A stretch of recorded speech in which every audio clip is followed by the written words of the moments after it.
السلام علیکم۔ اخبار اردو کے ویب چینل میں آپ سب کو خوش آمدید۔ امید ہے آپ سب خیریت سے ہوں گے۔ آج ہم بات کرنے جا رہے ہیں انجینئر محمد کمال کے بارے میں۔ انجینئر محمد کمال 13 سپٹمبر 1908 کو ایجپٹ میں پیدا ہوئے۔ محمد کمال ایجپشین انجینئر اور آرکیٹیکٹ تھے۔ محمد کمال مصر کے ان کم عمر لوگوں میں سے تھے جنہوں نے ہائی اسکول کا سرٹیفکیٹ حاصل کیا اور سب سے کم عمر شاگرد رہے رائل اسکول آف انجینئرنگ کے۔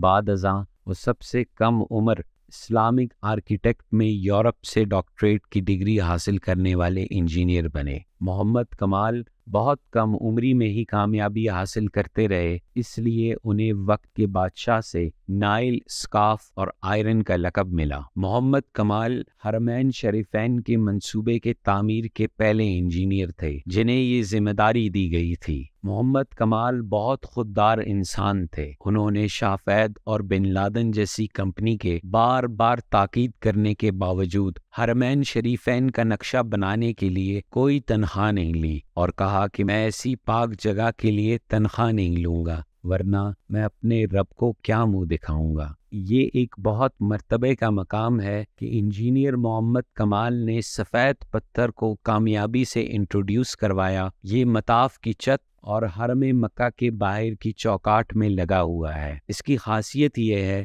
کہ یہ گرمی کو جذب کرتا ہے اور زمین کے ساخت کو ٹھنڈا رکھتا ہے۔ یہ پتھر گریس کے ملک میں ایک چھوٹے سے پہاڑ میں موجود تھا۔ محمد کمال نے گریس کا سفر کیا اور حرم کے لیے کافی حصہ خرید لیا، لگ بھگ آدھا پہاڑ، تاکہ حرمین شریفین میں لوگوں کو گرمی نہ لگے اور وہ آسانی سے اپنی عبادت کرتے رہیں۔ 15 سال بعد جب سعودی حکومت نے یہی پتھر مسجد نبوی میں نصب کرنے کو کہا تو محمد کمال کافی افسردہ ہو گئے، کیونکہ یہ پتھر صرف گریس میں واقع ہے اور اس میں سے آدھا حصہ محمد کمال حرمین شریفین میں نصب کر گئے تھے۔ محمد کمال خود اس واقعے کو بیان کرتے ہیں کہ جب وہ گریس دوبارہ سفید پتھر مسجد نبوی کے لیے لینے گئے تو انہیں بتایا گیا کہ یہ 15 سال پہلے یہ جگہ خرید لی گئی ہے۔ محمد کمال نے کسی طریقے سے اس خریدار کا پتہ لگوایا۔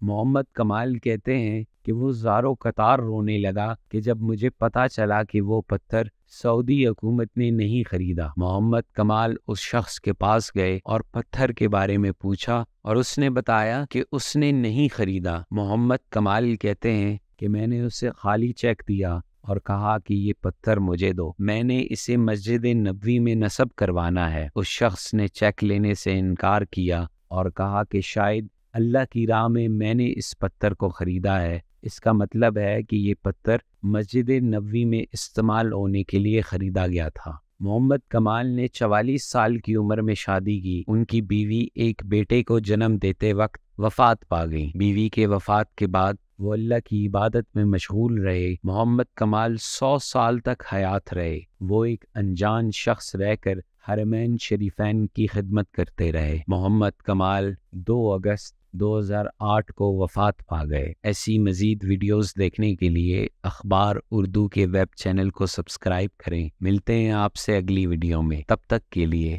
اللہ نگہبان۔